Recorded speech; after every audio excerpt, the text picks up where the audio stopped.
Assalamualaikum warahmatullahi wabarakatuh. Jumpa lagi dengan kami Garda Bangsa Bukit Tinggi.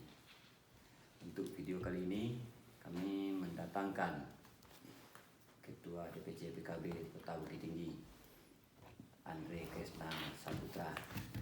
Silakan salam-salam dulu buat netizen.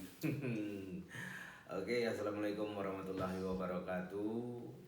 Selamat berbahagia, selamat beraktivitas, dan salam kompak selalu. Mari kita riang gembira bagi semua podcaster Garda Bangsa Kota Bukit Tinggi.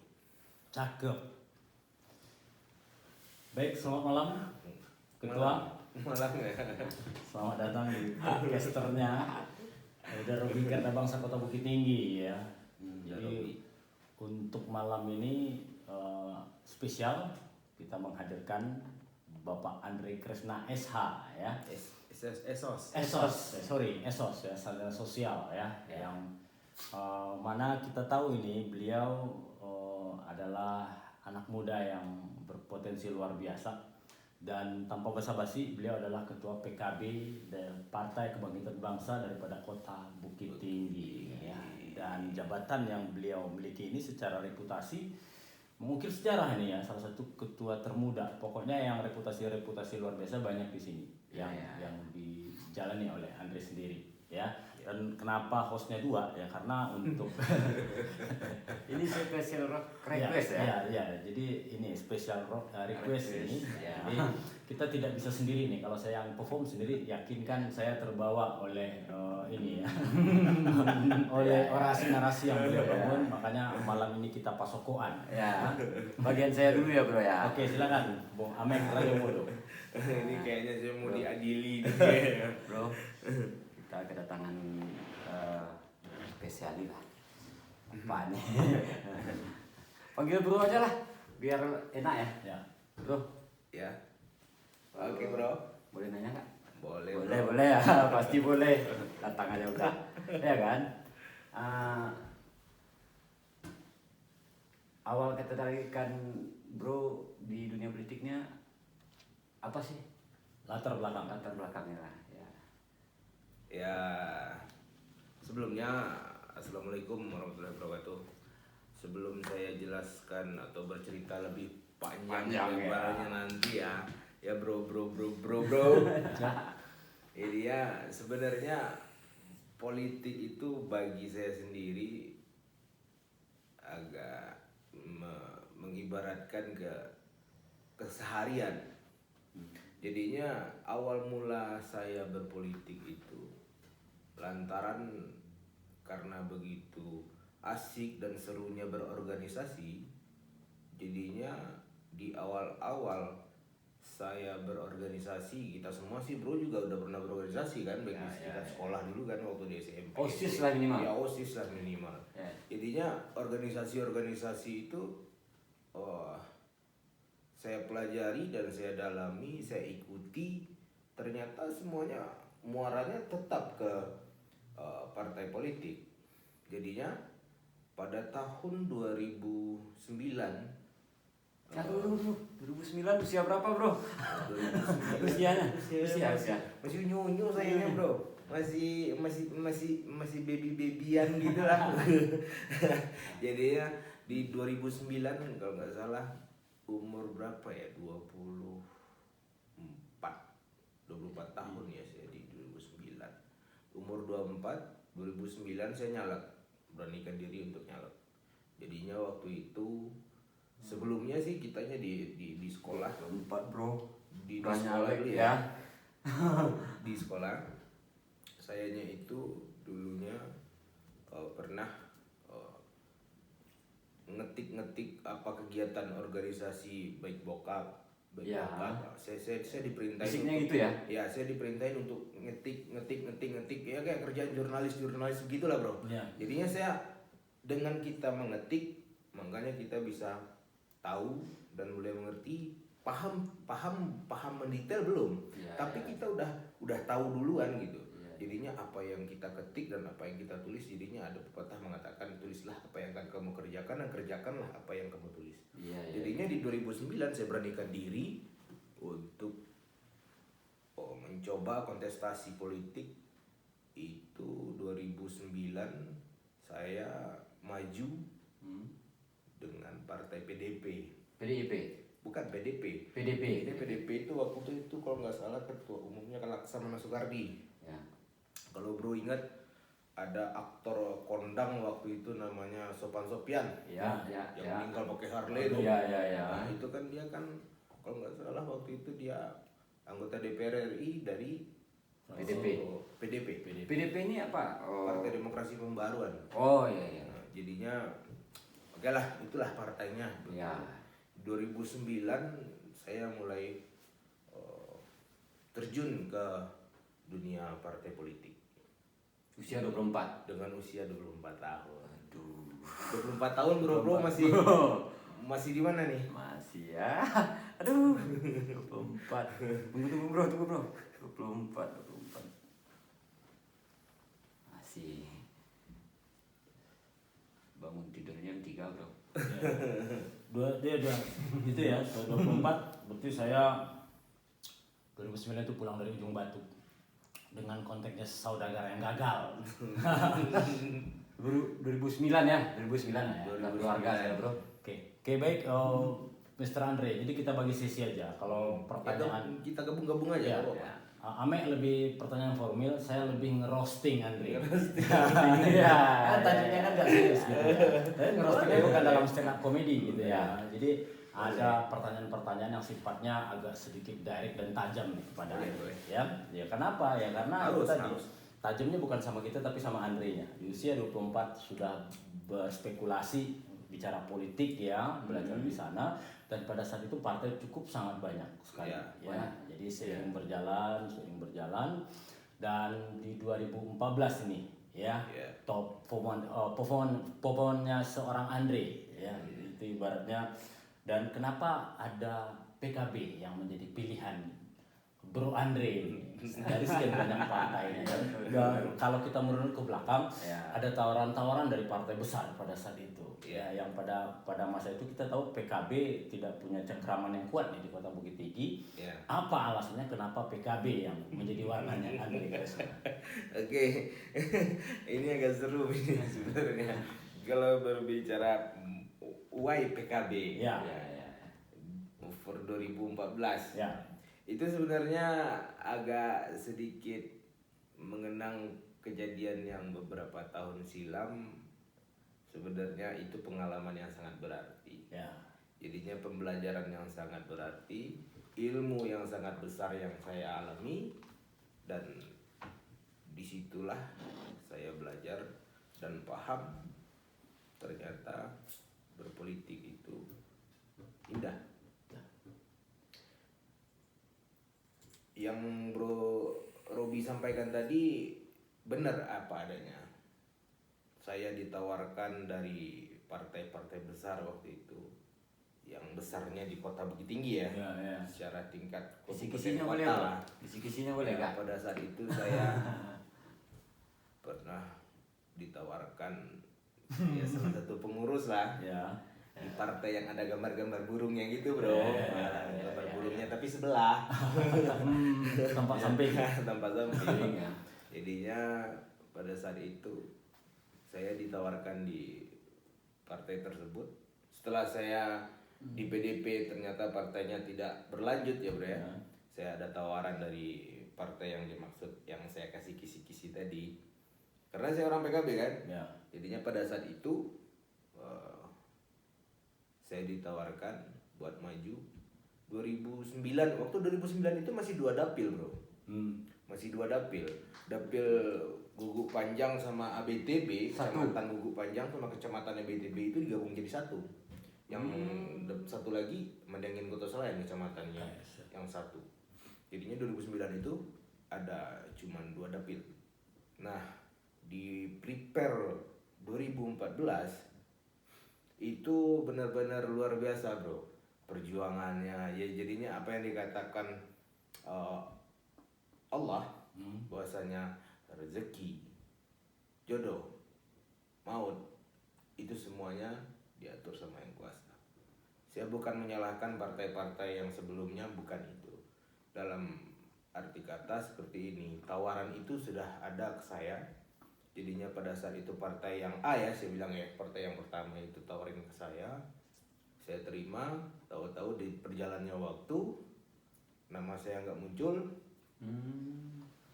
Setelah saya nggak mengapung ke permukaan di dalam internal, makanya saya coba mulai cari alternatif lain. Nah, di perjalanan waktu ada alternatif lain. Pada saat itu ada bapak-bapak sih bertiga, itu bisa dibilang sahabatnya bokap sih. Ya. Datang ke rumah pada saat itu sekitar 3-4 orang nawarin saya untuk maju di 2014. Di 2014 saya jawabannya pada saat itu oke, gue siap maju 2014. Dan yang datang itu teman kita, yang saudara kita dari yang biru. Saya terima, oke, saya bilang. Pada saat pendaftaran, ini saya banyak sih perjalanannya kan, jadinya saya cut sedikit. Pada saat udah masuk tahapan verifikasi DCS, pas pendaftaran ke KPU, tahu-tahu nama saya juga nggak masuk. Nggak keluar lagi namanya. Nggak keluar lagi. Berarti 2 kali ya? Ya udah Dua 2 kali. kali. Di partai yang A terus di partai yang B. Ya. Nggak keluar lagi. Ya udah. Di situ saya berpikir bro, apakah saya memang nggak boleh nih jadi dewan? Pada saat itu antusias saya, optimisme saya sangat begitu Tinggi dan luar biasa lah. ya. Dan aku yakin di 2014 itu saya yakin bakalan jadi anggota legislatif apapun partainya. Jadinya setelah berjalan waktu kan, setelah nama saya nggak keluar lagi nih di partai yang kedua, setelah itu malamnya setelah saya jemput berkas ke kantor DPD partai yang kedua tadi, malam jam 11 malam itu saya ditelepon Ya. sama ketua PKB Pada saat itu. pada saat Pada saat itu. itu. PKB pada saat itu masih diketuai oleh Bapak Zulkarnaini. Ya. Dan Bapak Zulkarnaini ini beliau menghubungi saya udah hampir tengah malam karena besok injury time untuk pendaftaran. Deadline-nya besok. Ini besok nih bro. Oh, Besok pagi. Daftaran di KPU kan, kalau itu Habis. di KPU kan sampai jam 00. Ya. Nah, jadinya Tinggal besok 1 hari lagi. tinggal 1 hari. Jadinya besok terakhir pendaftaran, saya malamnya saya ditelepon nih sama ketua PKB Kota Bukit Tinggi. Pada saat itu ketua DPC-nya Pak Zulkarnaini, dan beliau telepon, saya dengar Anda nggak jadi maju ya? Soalnya kedengaran nggak kelihatan list namanya di pendaftaran KPU. Iya Pak. Pada saat itu galau bro. Ya. Bilang anak-anak sekarang kan Iya. gimana ya? Ya. Agak baperan gitu bro. Jadinya saya di mobil itu lama saya duduk diem sampai akhirnya saya putusin ketemu sama tuh bapak Pak Zulkarnaini. Saya ketemu itu daerahnya Simpang Lambau, deketan sih sama rumah saya. Malam itu beliau tanya kelengkapan berkas, dan karena saya habis dari kantor DPD yang sebelumnya, Masih lengkap lah ya. berkasnya masih Utuh. stay di mobil, masih Ya. masih lengkap. Ya. Ya udah saya serahkan. Bulat-bulat gitu. Ya lengkap, semua udah lengkap. Saya serahkan. Setelah itu saya serahkan ke beliau, dan beliau mengatakan mau nomor urut berapa. Wow, rezeki ya. Ya. Saya mau nomor urut berapapun saya terima. Yang penting saya ikut. Yang penting saya ikut di kontestasi 2014 Ya. itu di dapil Gugu Panjang. Nah 2014 ini udah jadi 3 dapil lagi bro. Ya. Dapil 1, 2, 3. Ya. Dapil 1 MKS, dapil 2 Gugu Panjang, dapil 3 itu ABTB. Udah dibagi 3 lagi. Kalau 2009 kan masih 2. Dan 2014 itu udah jadi 3 dapil lagi. Saya yakin, aku yakin 2014 itu menang Kalau saya ini nyalek di Kupanjang. Dapil Gugu Panjang. Nah, Bapak Ketua ini, beliau besar juga jasanya kepada saya, memberikan kesempatan dan mungkin melalui tangan beliau pada saat itu sebagai Ketua DPC Kota Bukit Tinggi yang memberikan kesempatan dan memberikan informasi bahwasanya masih ada calon yang belum lengkap di PKB Kota Bukit Tinggi pada saat itu, saya masuk PKB. Oke. Gitu, bro. Wow, luar biasa ya. Jadi dari riwayat sejarahnya hingga di ACC oleh Partai PKB untuk maju jadi calon legislatif di 2014. Ya. Beberapa partai sebelumnya itu hanya menjanjikan janji-janji batai orang berpartai Jawa karena itu tidak memberikan edukasi yang baik ya. Dan, kita harus katakan Ya. itu karena pada saat itu Andre usianya 24 tahun. Ya. Sangat potensi sekali untuk regenerasi ke secara edukasi politik di partai manapun itu. Tapi ya itu tadi beliau menemukan kekecewaan dan komitmen 100% itu terjalin di PKB. Itulah jawabannya kenapa Andre Krishna memilih PKB. Ya, jadi politik itu apa ya? Jangan bertele-tele lah dengan Jangan salah, para bro. milenial. Ini sampai sekarang saya masih PKB, bro. Iya, always. Wow. Saya masih PKB, bro. Ya. Sampai sekarang, sampai PKB membutuhkan saya masih tetap PKB. Saya juga PKB. Anda? Saya juga. Ya. Jadinya sebenarnya begini, kalau bercerita PKB, saya akan masih di PKB sampai kapanpun, Ya. selama PKB membutuhkan saya. Ya. Gitu, bro. Jadi, nah lanjut lagi nih bro. Ya. Lanjut lagi nih. Kan di PKB, udah masuk PKB nih, udah lomba namanya, apa namanya itu? Kontestasi politik ya kan. Ya. Dan alhamdulillah waktu itu bro dapat 2012. Ya, diberi kesempatan untuk Dan bagi PKB itu pun pecah telur ya. ya, sejak adanya demokrasi pemilu Langsung. ya, sejak adanya pemilu langsung itu kan 98 ya. 98 itu dari tahun 98 baru Sampai. tahun 2014 kemarin PKB dapat kursi di Kota Bukit Tinggi. Usia berapa? Usia waktu itu 27-an. 27. 28. Yang diklaim pada masa itu anggota legislatif termuda. Termuda di Iya. Kota Bukit Tinggi. Ada beberapa milenial yang barengan. Ya salah satunya dari partai sebelah pun ada Emrida kalau nggak salah. Itu periode sebelum saya. Oh, periode sebelum Hmm, Mas ya. Ya, sebelum saya. Itu, bro. Nah, apalagi nih yang mau tanyain? Kok malah jadi kagok? Bro. Aku udah nanya lagi. Katanya mau ngerosting. Iya. Kalau saya memang canda sih. Jadi berangkat daripada kekecewaan itu dan pastinya Andre sendiri mendapatkan edukasi politik yang sangat luar biasa pada Ya. saat itu. Ya karena wajar dong kita dikecewain itu. Sebenarnya bukan dikecewakan sih, bro. Tapi itu saya menganggapnya bukan dikecewakan. Ya betul. Kalau kita sebagai seorang politikus itu adalah sebenarnya pembelajaran. Gitu ya. Tapi kalau kita kasih secara global itu sangat-sangat kecewa gitu karena totalitas Andre ada di situ.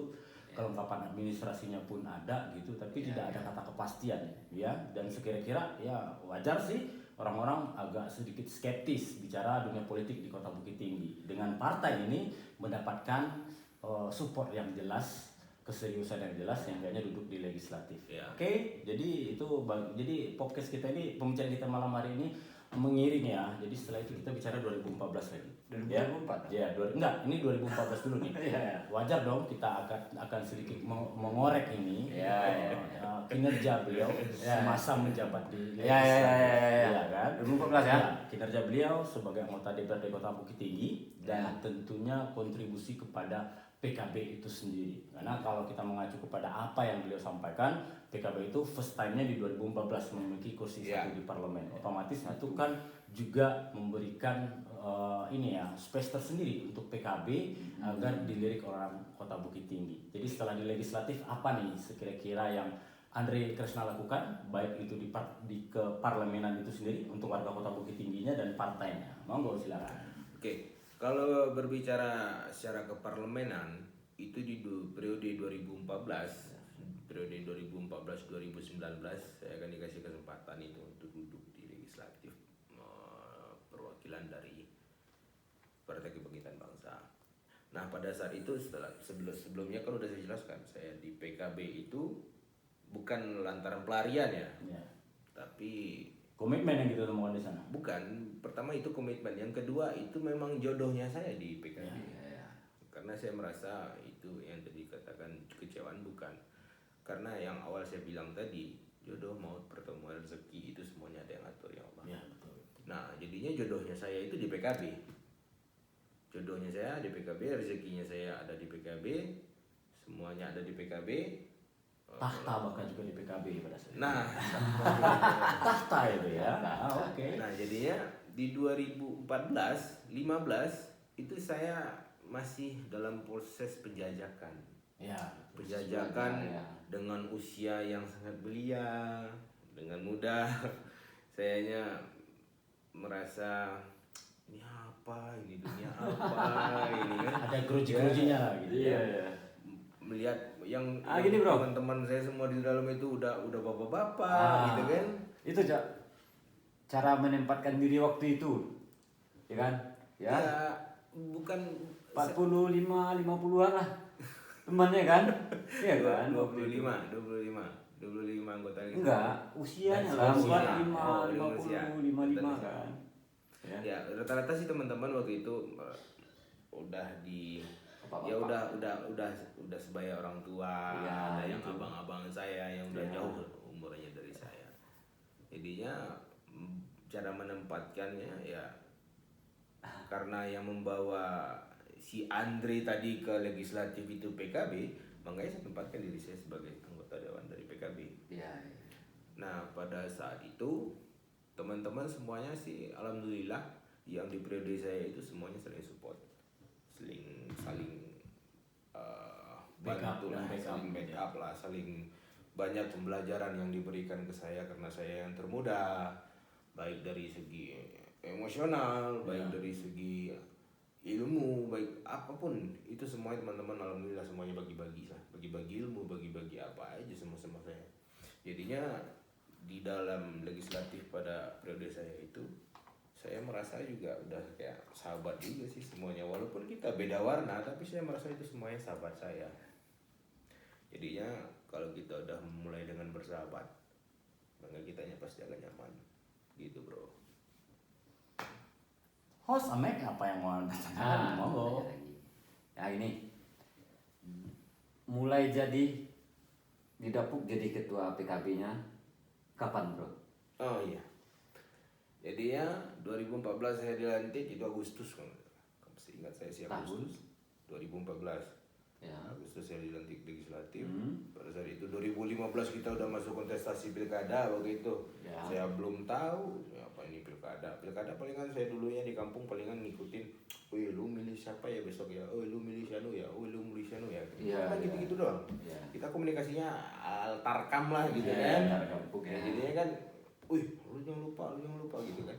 Cuman kan komunikasinya sampai sebatas itu. Ternyata setelah di legislatif itu berbeda lagi suasananya, lebih besar lagi gitu loh. Jadinya di 2015 itu kontestasi pilkada PKB yang hanya cuma satu kursi mengusung calon. Iya, ingat. Kalau nggak salah Itu Pak Febi Datuk Banso ya. Ya.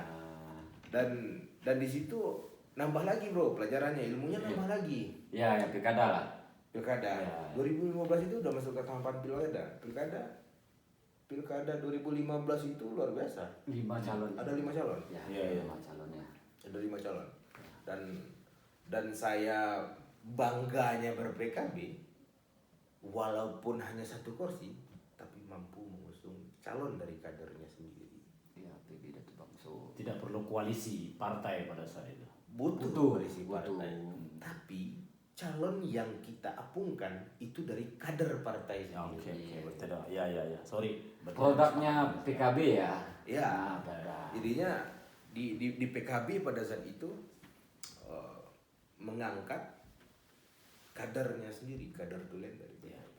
Jadi setelah ada koalisi sudah sepakat dari beberapa partai muncullah caleg daripada PKB itu sendiri, yaitu Febi Datuk Bangsu. Febi Datuk Bangsu. Luar biasa. Dan beliau salah satu seorang guru politik saya, karena beliau juga sama-sama saya sih.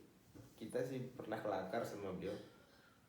Kita orang-orang yang nggak pernah punya guru politik. Ya, kalau bicara beliau, akhirnya beliau sampai ke pusat, sampai ke kementerian, macam gitu ya. Jadi kalau bicara jam terbang, justru beliau makin sukses pada saat itu. Bukan dalam konteks keberhasilannya memenangi kontestasi ya. pilkada itu tadi, tapi dengan eksis di pemilu kada itu beliau mendapat perhatian daripada kepengurusan PKB. Secara tidak langsung dengan beliau ikut dalam kontestasi pilkada itu mengangkat elektabilitas sama kapabilitas PKB itu sendiri. Ya. Secara kota yang kecil yang indah ini, secara sesumbar yang provinsi kita Sumatera Barat dan sampai ke nasional pun itu jadi catatan tersendiri. Ya. Itulah 2015. Nah, balik lagi ke pertanyaannya Bro Ame tadi ya. Ya. Bro Ame tanya saya kapan jadi ketua PKB. PKB Kota Bukit Tinggi. Ya. Ketua PKB Kota Bukit Tinggi itu saya muscap pada saat itu 2016. 2016, 2 tahun jadi anggota Legislatif ya. Legislatif. 2016 akhir kalau nggak salah. Saya jadi muscap. Jadinya pada saat muscap itu di 2016. Sebelumnya saya itu caretaker sekretaris. Iya. Sekretaris caretaker. Jadi ketua setelah Pak Zulkarnaini nggak di PKB lagi, mungkin beliau udah dengan kondisi umur atau apalah, Ya. digantikan pada saat itu dengan Bapak Daman Huri. Daman Huri Bapak itu waktu itu Pak Daman Huri itu caretaker Pak Daman Huri, saya sekretarisnya caretaker juga. Ya. Di 2016 kita baru muscap. Awal muscap 2016 itu dihadiri oleh Bapak Ali Ansori. Waktu itu beliau ketum kalau nggak salah. Ketum PKB. Ali Ansori. Dihadiri Pak Ali Ansori dan ada senior saya di PKB itu yang hadir pada saat muscap saya itu Bang Aminullah yang dari Pasaman. Ya. Bang Aminullah itu Yang di provinsi dia. bukan. Bang Aminullah ini dia ketua PKB Pasaman pada saat itu. Dan dia udah bangkotan lah di legislatif. Dia senior saya. 2016 saya. Salah satu guru juga tuh. Guru-guru politik saya. Iya.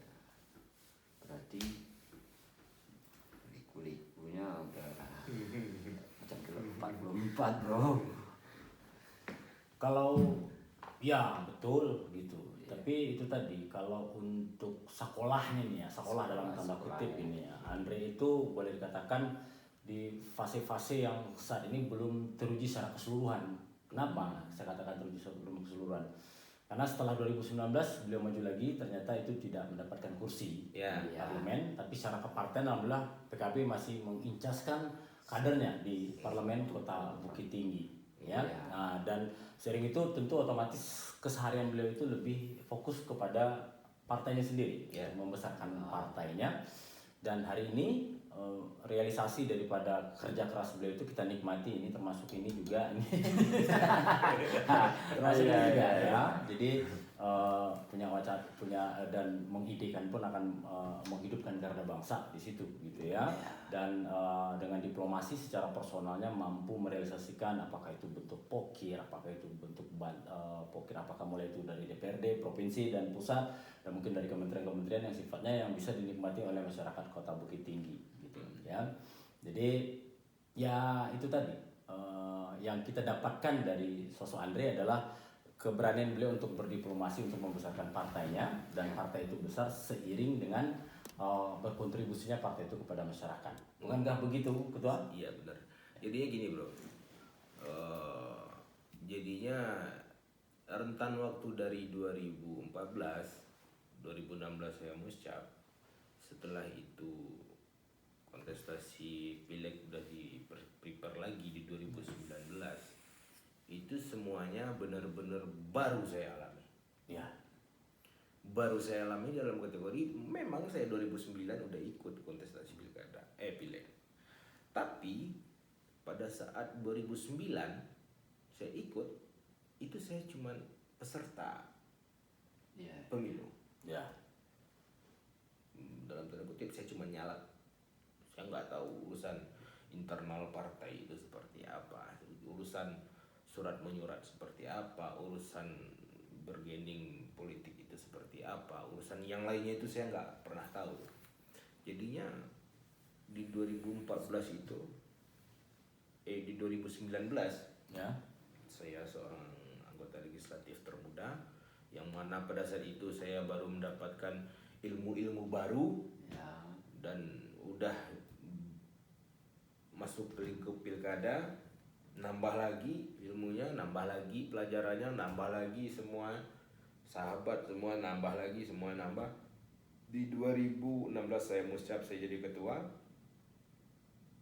dengan ketua yang lama, ketua yang ini dengan gaya saya yang masih muda. Saya merasa ada beberapa hal yang harus dibenahi Ya, betul. dan harus diperbaiki. Dan pada saat 2019 saya merasa ada beberapa titik poin yang harus saya benahi. Sampai akhirnya memang ya saya kalah. 2019 kemarin saya kalah.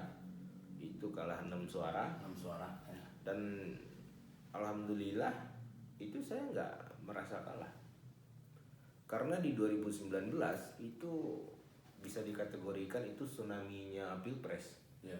Bagi Sumatera Barat ya. Bagi Sumbar ya. Bagi Sumbar. Bagi Sumbar khususnya partai-partai yang berada di barisan Bapak kita yang sekarang, Pak Presiden kita Pak Joko Widodo. Ya. Karena kita PKB kan berada di koalisinya Pak Jokowi pada saat itu. Secara nasionalnya. Secara nasional. Ya. Nah, sementara kita di Sumbar ini sangat kental Ya. hal-hal seperti itu. Jadinya partai-partai yang pengusung pada Pilpres kemarin itu merasakan imbasnya sampai ke daerah. Merasakan imbas sampai ke daerah, jadinya partai-partai itu banyak ada yang merosot dan ada yang naik angkat suaranya. Tapi alhamdulillahnya di PKB kita masih bertahan. Ya. Tadi satu kursi ya. Di satu kursi. Ya. Dan malahan kita nyaris Nyaris 2 2. kursi. Kurang 16 suara di dapil sebelah. MKS. Dapil MKS. Iya. Itu kita nyaris sedikit lagi dapat kursi yang ke-11.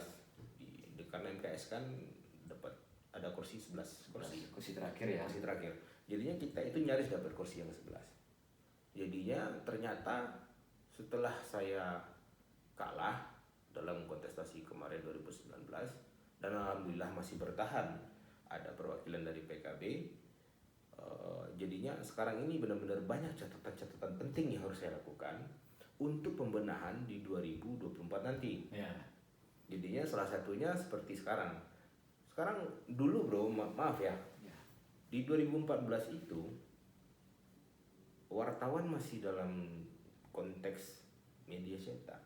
Ya, tulisan, masih dalam kategori media sosial, yang namanya berFacebook, yang namanya ini, nama itu masih belum begitu kental. Nah sekarang ini udah enak, udah enteng, udah enjoy semua kan, kayak ada yang ini nih podcast, kita ngobrol seperti ini, bisa menyampaikan informasi, bisa memberitahukan kepada sahabat di luar sana yang nggak bisa bertemu langsung dengan kita. Ya. Nah saya merasa ini sedikit diringankan nih kerjaannya. Makanya ada hal-hal yang masih banyak poin-poin penting yang harus saya lakukan untuk 2024. Ya.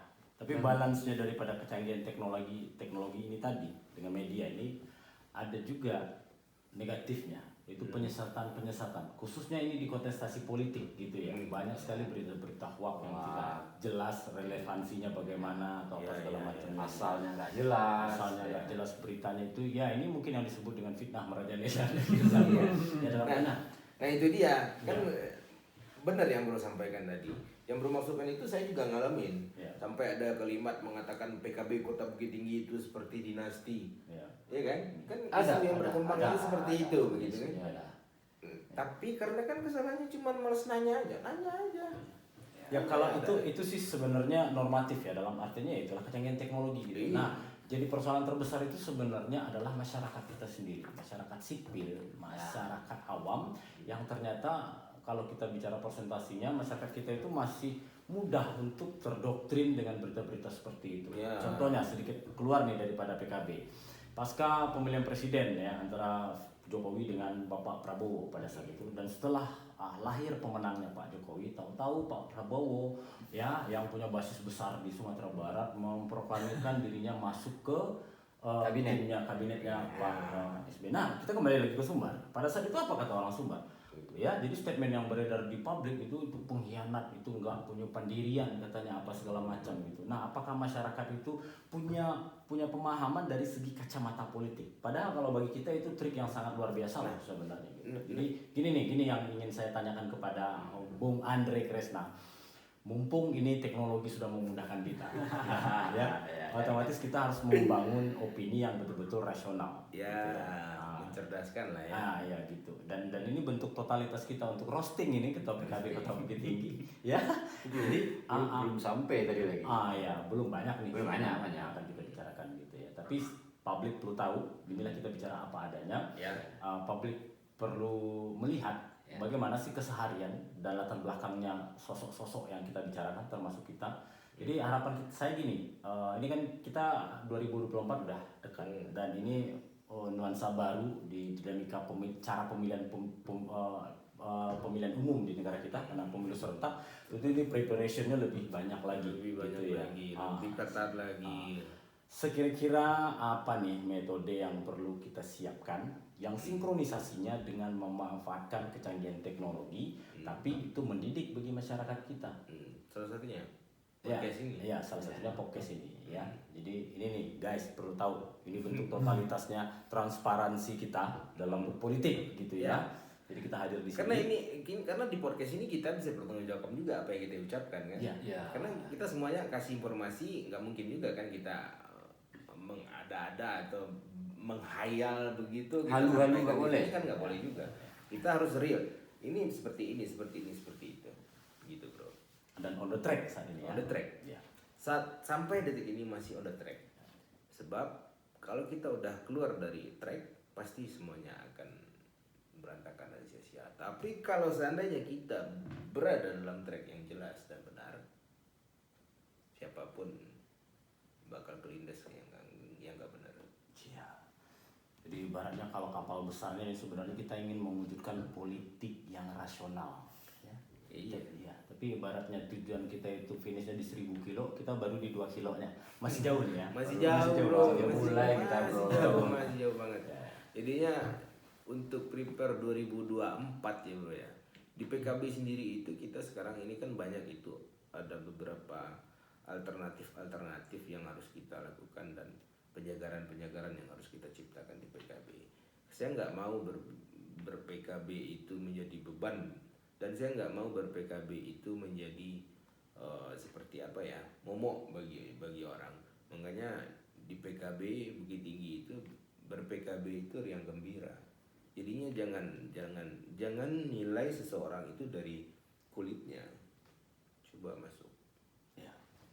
Nah ini pertanyaan lebih spesifik ini dari sayapnya PKB itu sendiri, Garda Bangsa ya.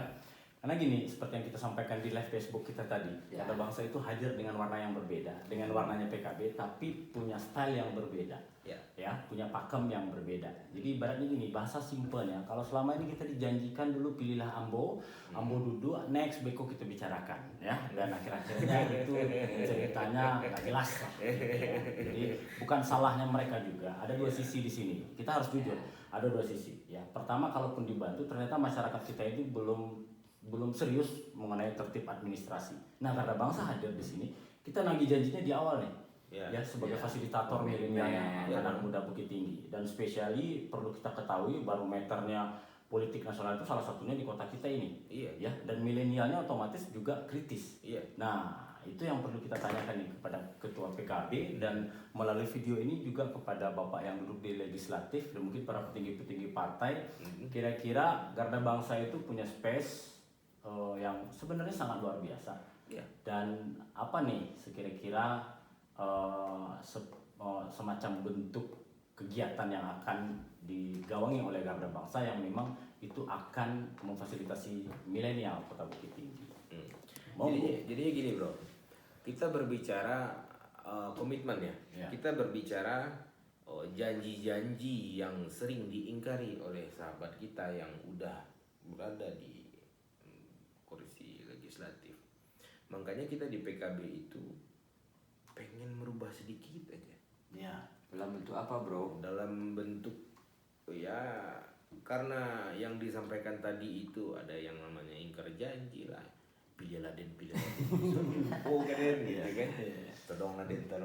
gitu kan. Tolonglah Jadinya di samping beliau-beliau tadi, sahabat-sahabat tadi menyampaikan, ini khusus di PKB loh bro. Ini khusus di PKB. Silakanlah partai lain yang nggak tahu saya mau seperti apa konsep yang sahabat-sahabat di sana bikin, ya silakan. Tapi khusus di PKB ini ingin saya ciptakan beberapa formula unik, asik, dan semuanya merasa punya tanggung jawab lebih dalam ber-PKB, mempunyai kewajiban yang lebih dalam ber-PKB. Jadinya ada beberapa komitmen di PKB itu yang sebenarnya ini udah terjadi ya bro. Ini sudah terjadi di periode saya kemarin 2014. Di 2014 itu sudah berjalan dan berlangsung. Pada saat saya memimpin di 2016 itu sudah saya ancang-ancang, dan pas pencalekan 2019 kemarin itu semuanya udah saya bikin dan udah saya tuangkan di dalam fakta integritas. Jadinya semua calon wajib tanda tangan. Iya. Nah, ada beberapa komitmen. Iya, ada beberapa poin-poin komitmen. Dan dengan begini ya, sekarang kan ada nih teman-teman Garda, sahabat-sahabat bro-bro Garda yang di KC Kota Bukit Tinggi ini kan sebenarnya kan ini kan badan dari PKB juga. Sayap-sayap dari PKB juga yang nantinya akan menjadi calon yang luar biasa lah di PKB. Jadinya di PKB itu sendiri sekarang yang 2019 kami lakukan itu ada poin-poin. Yang pertama itu ada poin penggantian suara. Kalau teman-teman yang lain kan ada juga nih, kan ada juga yang ganti suara cuman bisa ganti sih segitu. Oke, besok kita ganti cuma segitu. Iya, jadi tapi kalau di PKB besarannya jadi ada. Kelipatannya ada. Ada, jelas bro. Jelas. Itu semuanya pun tertuang di fakta integritas. Dan bagi seluruh calon dari PKB yang mau nyalak wajib menandatangani itu. Ya. Jadinya sahabat Garda pun juga tahu apa isi komitmen. Nah, itu tadi bro. Sahabat Garda, bro-bro di Garda, sahabat-sahabat PKB, sahabat-sahabat caleg, sahabat pengurus, semuanya tahu apa isi dari fakta integritas. Luar biasa. Nah, jadinya jangan ada lagu lama istilahnya. Cerita-cerita kayak gitulah. Yang bro bilang tadi, tolong Laden, habis itu dia lupa gitu kan. Nah, tapi kita udah ikat dulu. Jadinya kita prepare dulu di awal. Seandainya terjadi kekeliruan yang bro sampaikan tadi, minimal kita udah prepare duluan. Kita udah antisipasi dulu nih bro. Sebelum kebakaran kita udah siapin racun apinya dulu bro gitu kan. Kita udah siapin damkar 5 dulu gitu kan. Jadinya baru nyala langsung nyemprot gitu, nggak jadi kebakaran gitu. Bro, ini bukan endorse ya pokoknya. Jadi bagi caleg yang ada di PKB, semua dapil dikumpulkan, tangan ini. Iya. Nah, dan itu nanti itu semuanya teman-teman di Garda itu nanti yang akan melaksanakan secara teknis di lapangan. Itu nanti akan kita di PKB akan ibaratnya hibahkan kegiatan tersebut ke Garda Bangsa gitu loh. Ya, kayak semacam kan pas orang pemilu nih. Ya kita di Garda siap dalam artian sebagai saksi di TPS apapun Kita kan yang pelaksana teknis di Iya. lapangan kita. Kan gitu. Ya, itu kan kita berbicara teknis. Ya. Nanti kita pasti akan komunikasi lebih intens dari yang sekarang. Iya, iya, iya. Menjelang 2024, Iya. setelah ada DCS nanti, DCT nantinya pasti akan begitu intens pertemuannya. Dan komunikasinya pasti akan begitu ketat dan rentan terhadap gesekan-gesekan. Ya.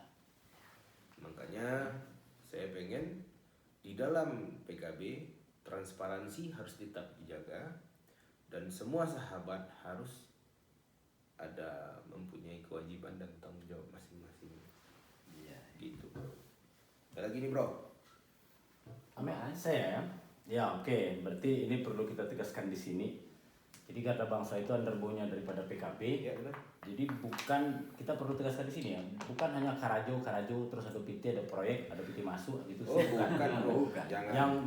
Yang porsi terbesar daripada PKB itu sendiri sebenarnya adalah mengisi produk knowledge politiknya daripada orang-orang yang akan Iya. dikaryakan gitu ya. Jadi ini dulu ya, kalau ininya sudah ada, mereka punya kerja konsep dan konsep itu terarah, insya Allah apapun bentuk wujud kerja daripada Garda Bangsa itu memang tepat sasaran.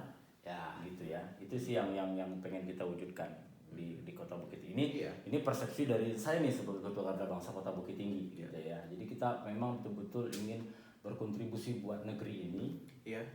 dan Wajib. mencerdaskan kehidupan bangsa itu adalah pertanggungjawaban setiap lapisan masyarakat. Kita Iya. punya porsi segini, Iya. seperti itu sih ya. Mulia sekali ini sebenarnya tujuan kita. Dan tujuan mulia kita itu alangkah indahnya kita tuangkan. Nah, flashback lagi deh ke awal-awal podcast tadi. Kan saya dibilang dari awal saya itu belajar dari ngetik pakai komputer yang masih pakai konde. Iya. Bener bro. Pakai kode. Iya, komputernya itu masih pakai konde.